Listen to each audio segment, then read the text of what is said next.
So hello guys, welcome to Beyond Concepts and I hope you are doing perfectly fine. आप बिल्कुल मस्त होंगे और अपनी प्रिपरेशन जम के कर रहे होंगे फॉर AISSEE ऑल इंडिया सैनिक school entrance examination. So guys, पिछली बार साइंस में हमने अपना पहला चैप्टर जो कि था चैप्टर वन था फोर्स, फ्रिक्शन एंड प्रेशर. क्या था? फोर्स, फ्रिक्शन एंड प्रेशर, जिसमें हमने फोर्स और फ्रिक्शन टॉपिक कंप्लीट कर लिए थे. जिसमें हमने फोर्स और फ्रिक्शन टॉपिक क्लियर कर लिए थे, बट हमारा प्रेशर वाला टॉपिक रह गया था. सो गाइस, मैंने पिछली वीडियो में कहा था कि हम इस फाइनल वीडियो में प्रेशर के बारे में डिस्कस करेंगे, बट गाइस मुझे लगता है इसके बाद एक और वीडियो रिक्वायर होगी, क्योंकि यहाँ पर दो चीजें और हैं जो आपकी बुक में दी हुई हैं, जो कि हैं buoyant force and atmospheric pressure. So buoyant force तो इसमें आ सकता है, बट यहाँ पर इसमें कुछ और भी चीजें हैं जो मैं आपको एक्सप्लेन करूंगा for just providing the shortcuts so that you can easily remember the formula to find the SI unit for density and pressure. So buoyant force और atmospheric pressure हम अगली वीडियो में डिस्कस करेंगे, और आज हम यहाँ पर दो टॉपिक डिस्कस करने वाले हैं. पहला तो है डेंसिटी, क्योंकि ये पढ़ना भी बहुत जरूरी है. सो हमारा पहला टॉपिक आज हम जो पढ़ेंगे वो होगा डेंसिटी, और दूसरा टॉपिक होगा प्रेशर. सो सबसे पहले हम बात करेंगे डेंसिटी के ऊपर. सो बेसिकली डेंसिटी है क्या? Simply density is the ratio of mass and volume. Don't be confused, I will write it one more. Mass, I am depicting mass with m और I am denoting mass with m. मैंने मास को m से denote किया है और volume को v से denote किया है. So mass ratio volume. सो अब हम इसको कैसे लिख सकते हैं? मास अपॉन वॉल्यूम, वॉल्यूम के फॉर्म में लिख सकते हैं. मास अपॉन वॉल्यूम के फॉर्म में हम इसको लिख सकते हैं, जो कि है डेंसिटी. सो हमें पता चल गया what is density. Density is the ratio of mass to volume. And अब हम यहीं से ही जो डेफिनेशन मैंने यहाँ पर दी है, यहीं से हम SI यूनिट पता करेंगे. यही आपकी आज की शॉर्टकट ट्रिक है और यही आज का आपका शॉर्टकट मेथड है. सो SI यूनिट. सो यहां से हम निकालेंगे SI unit mass upon volume. So यहाँ पर डेंसिटी की SI यूनिट के लिए हमें मास अपॉन वॉल्यूम, सो मास और वॉल्यूम दोनों की ही SI यूनिट लिखनी पड़ेगी. So what is SI unit of mass? Kilogram. Okay, kilogram upon volume की SI यूनिट क्या होती है? Metre cube. Okay, metre cube. So basically आपकी यहाँ पर SI यूनिट आ गई है केजी अपॉन मीटर क्यूब. और इसको आप एक और फॉर्म में लिख सकते हैं गाइस. आप इस m की पावर क्यूब को या फिर सिंपली m क्यूब को इसको आप ऊपर भी ला सकते हैं, which is KG multiplied by metre की पावर माइनस क्यूब. जब भी आप इसे ऊपर लेंगे माइनस में आ जाएगा, which is minus cube. So ये हो गया आपका दूसरा फॉर्म जिसमें आप SI यूनिट को नोट डाउन कर सकते हैं. सो गाइस, अब हम बात करेंगे relation between mass and volume with respect to density. Density के हिसाब से मास एंड वॉल्यूम के बीच के रिलेशन को हम समझेंगे. सो रिलेशन बिटवीन, हेडिंग डाल लेते हैं गाइस, भले मैंने आपको बता दिया हो, बट हेडिंग लिखना बहुत इंपॉर्टेंट है. So mass and volume. So guys, हम यहाँ पर दो केसेस रखने वाले हैं. दोनों ही केसेस में हमारा मास कांस्टेंट होगा. सो पहले मैं यहाँ पर दो बार मास अपॉन वॉल्यूम लिख लेता हूं. सो गाइस, आपको समझ में तो आ ही गया है. तो मैं यहाँ पर अभी m अपॉन v लिख रहा हूं, जिसका मतलब है मास अपॉन वॉल्यूम. सो यहाँ पर मास दोनों ही केसेस में कांस्टेंट है. हम यहाँ पर आगे से ब्रैकेट में लिख देते हैं c माने कांस्टेंट, और यहाँ पर भी कांस्टेंट. अब पहले केस में क्या है? Case 1 and case 2. सो पहले केस में क्या होगा? वॉल्यूम हमारी इंक्रीज होगी, और दूसरे केस में हम रखेंगे वॉल्यूम दैट इज डिक्रीज्ड. सो यहाँ पर जब वॉल्यूम इंक्रीज्ड होगी जिस केस में, उस केस में आपका जो सॉल्यूशन होगा, यानी कि जो डेंसिटी होगी, उसकी वैल्यू डिक्रीज हो जाएगी. या फिर डेंसिटी डिक्रीज हो जाएगी. Because I will tell you the reason. Because यहाँ पर जो ये बनाया है डेंसिटी डिक्रीज वाला सिंबल, इसी के नीचे मैं आपको रीजन भी बता दे रहा हूं. क्योंकि यहाँ पर क्या है?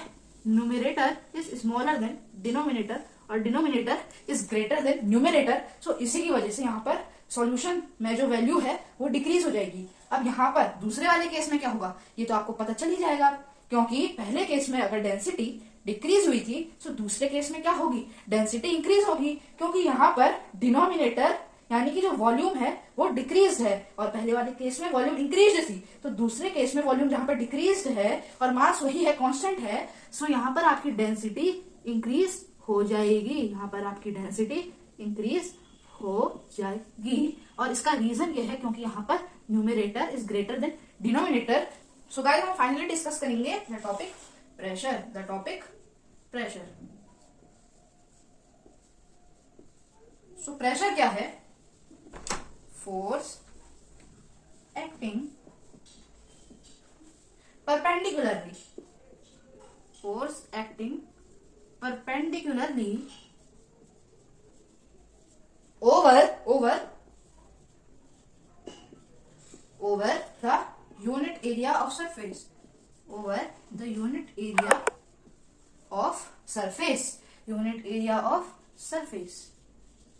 सो यहाँ पर क्या है, फोर्स जो कि एक सरफेस के ऊपर परपेंडिकुलरली काम कर रहा है, या फिर फोर्स किसी सरफेस के यूनिट एरिया के ऊपर परपेंडिकुलरली काम कर रहा है, सो उसे हम बोलेंगे प्रेशर, उसे हम क्या बोलेंगे, प्रेशर। सो इसका कंक्लूजन क्या हुआ, यानी कि जो यहाँ पर इतनी बड़ी डेफिनेशन दी है उसका कंक्लूजन क्या हुआ। सो बेसिकली इतनी बड़ी डेफिनेशन का सिर्फ कंक्लूजन ये हुआ कि फोर्स रेशियो एरिया, बस यही था इसका कंक्लूजन, फोर्स रेशियो एरिया, और जिसको आप बोल सकते हैं force upon area. So finally यहां पर वही तरीका आ गया है जिससे कि हमने डेंसिटी की ऐसा यूनिट ढूंढी थी। सो आप समझ गए हम क्या करने वाले हैं, अरे हाँ बिल्कुल आप समझ चुके हैं। अब हम फाइंड करेंगे प्रेशर की ऐसा यूनिट।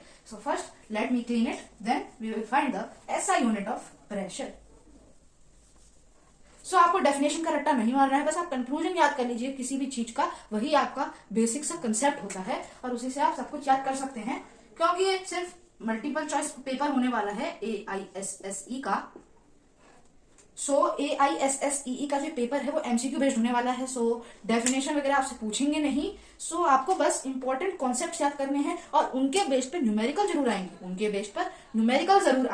और ये जो मैं आपको रिलेशन बिटवीन बता रहा हूँ ना, ये भी जरूर आएगा। सो ऐसा यूनिट ऑफ प्रेशर। सो हमारा कंक्लूजन क्या आया था, फोर्स रेशियो एरिया। सो ये था हमारा conclusion, right. So force upon area हम लिख लेंगे यहाँ पर, फोर्स अपॉन एरिया। सो आगे यहाँ पे फोर्स अपॉन एरिया। अब हमें क्या करना है, अगर इसकी ऐसा यूनिट निकालनी है, सो हमें फोर्स की ऐसा यूनिट लिखनी होगी जो कि क्या होती है, न्यूटन। क्या होती है, न्यूटन, और न्यूटन का सिंबल होता है N, और एरिया की ऐसा यूनिट क्या होती है, मीटर स्क्वायर। सो यहाँ पर आप फिर से दो तरीके बता सकते हैं, एक तरीका तो ये हो गया, और दूसरा तरीका क्या बताया था मैंने आपको, डेंसिटी फाइंड करते वक्त, ऐसा यूनिट ऑफ डेंसिटी फाइंड करते वक्त मैंने आपको इसको फ्लिप करने का तरीका भी तो बताया था। तो उस तरीके के हिसाब से हम इसे कैसे लिख सकते हैं, m मल्टीप्लाइड बाय मीटर की power square. So n multiplied by m की पावर -2 और m की power -square. So this is the two ways of writing ऐसा यूनिट ऑफ प्रेशर। सो यहाँ पर ऐसा यूनिट ऑफ प्रेशर का एक पर्टिकुलर नेम भी है, डेंसिटी में नहीं था बट प्रेशर में है, जो कि होती है पास्कल, और ये आपकी ऐसा यूनिट होती है एक्चुअल, जिसको पास्कल को आप ऐसे नोट डाउन करते हैं। जब आपको न्यूमेरिकल सॉल्व करने होते हैं तो पास्कल को आप ऐसे लेते हैं। सो पास्कल को हम किससे डिनोट कर सकते हैं, पास्कल को हम डिनोट कर सकते हैं PA के साथ। सो गाइस अब आपको पता है अगला टॉपिक क्या डिस्कस करने वाले हैं। यहाँ पर भी क्या है, दो चीजें पूछ दी हैं, फोर्स एंड एरिया। फ्रैक्शन में क्वेश्चन पूछा है तो ऑफ कोर्स हम यहाँ पर भी फोर्स को कांस्टेंट रख के दो कंडीशंस के बारे में बात कर सकते हैं, बिल्कुल कर सकते हैं। सो ऑफ कोर्स यहाँ पर भी हम बात करेंगे relation between force and area with respect to pressure.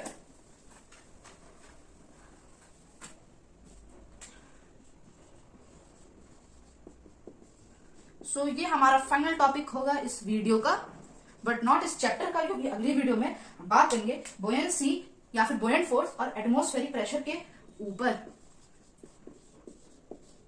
सो यहाँ पर मैं विद रिस्पेक्ट टू प्रेशर नहीं लिख रहा हूं क्योंकि आपको पता है, क्योंकि ये प्रेशर के ऊपर ही डिस्कस हो रही है। सो यहाँ पर इतना लिखने की जरूरत नहीं है। सो हम बात करते हैं relation between force and area. So इनका रिलेशन क्या हो सकता है, पहले तो हम यहाँ पे दो बार नोट डाउन कर लेंगे, force upon area and force upon area. ये हमारा पहला केस है, ये हमारा दूसरा केस है। सो गाइस, ये रहे वो दो केसेस जहां पर फोर्स कांस्टेंट है बट एक जगह पर एरिया इंक्रीज है और एक जगह पर एरिया डिक्रीज है। सो बेसिकली आपको कुछ नहीं देखना है, बस न्यूमरेटर और डिनोमिनेटर वाला कॉन्सेप्ट ही देखेंगे। यहाँ पर डिनोमिनेटर न्यूमरेटर से ज्यादा शो किया हुआ है। सो ऑफ कोर्स यहाँ पर आपका जो प्रेशर होगा, यहाँ पर आपका जो प्रेशर होगा वो डिक्रीज आएगा और यहाँ पर क्या आएगा प्रेशर, यहाँ पर आपका जस्ट वाइस वर्सा हो जाएगा, क्योंकि यहाँ पर फोर्स तो कांस्टेंट है बट यहाँ पर आपका जो एरिया है वो फोर्स से डिक्रीज दिखाया हुआ है, यानी कि फोर्स से कम दिखाया हुआ है। सो इससे हम लिख देंगे pressure increase. So guys, I hope आपको वीडियो पसंद आई होगी। Like share and subscribe. Let's meet in the next video. Thanks for watching. Bye bye.